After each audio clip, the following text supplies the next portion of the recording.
Motherhood to me is just being patient, being there for them, and that I can't provide for them financially, just being in the present with them.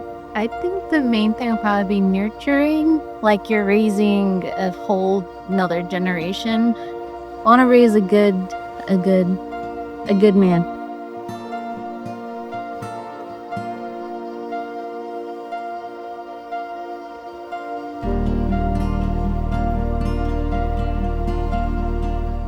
I think for more of like the towns that don't have OBs or don't have like working labor and delivery rooms, they're kind of just here for a short while, like for reservations, and they just want to get through it and get you out because they have more patients to see. So you have to go find elsewhere where they know pretty much everything about it, where they've been through it, places that have midwives and stuff like that, and that's the travel. So that's kind of like you have to work even harder just to get the right healthcare or the right information for you and your child. I did like a whole bunch of research and stuff, but to hear from an actual professional, that made me feel a lot better. Yeah, kind of hard to get a doctor to be thorough. They just give the paperwork afterwards. But answering your questions, and my last appointment, I didn't know you could tie your tooth after birth. And she finally gave me a paper to sign. I tried asking questions about the surgery after birth. So how big would the scar be, kind of things like that. But she just kind of laughed it off. She just laughed at it and said, go ahead, sign it. You can change your mind when the time comes. Whenever it does. She's just kind of like, they probably just see too many patients. They just want them out the door so they can get to the next one. I don't have transportation, and they say if you need transportation, like Safe Ride. But then for the Safe Ride, they need 2 weeks in order just to get you processed and available, and then you have to find your own Safe Ride person or whatever and see if they have any openings. And it's just like, how am I supposed to schedule this in a week, but you're telling me I have to wait 2 weeks? And then it's like they won't schedule 2 weeks out, so you just have to keep hoping for a date that matches with everyone's schedule. I wish they knew that not everyone has help at home.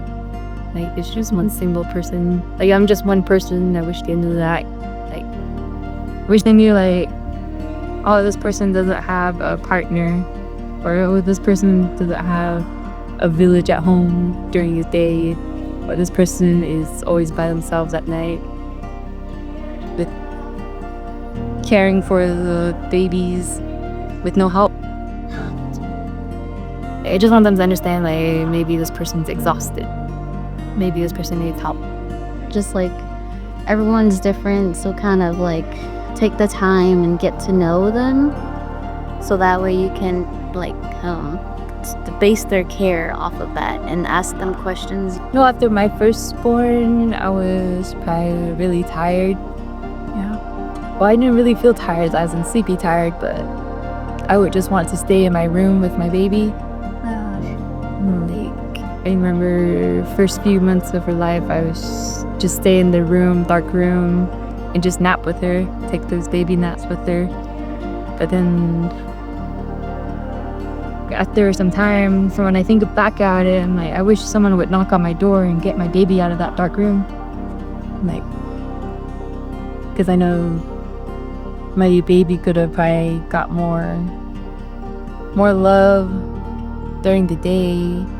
That's kind of scary, to be honest, because for me, I'm like, if you open up a bit too much to a professional, then they just want to like put you on meds or like send you somewhere, and like they'll sell it as like, oh, it's this and this and this, but it's not really that. And it's like I'd rather handle this myself and spiritually probably offer options and ways you can accomplish those options.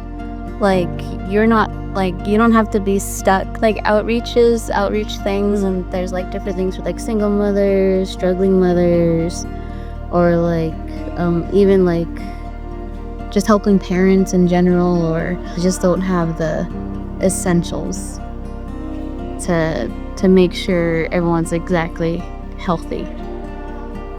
Reassure me that everything is going to be all right.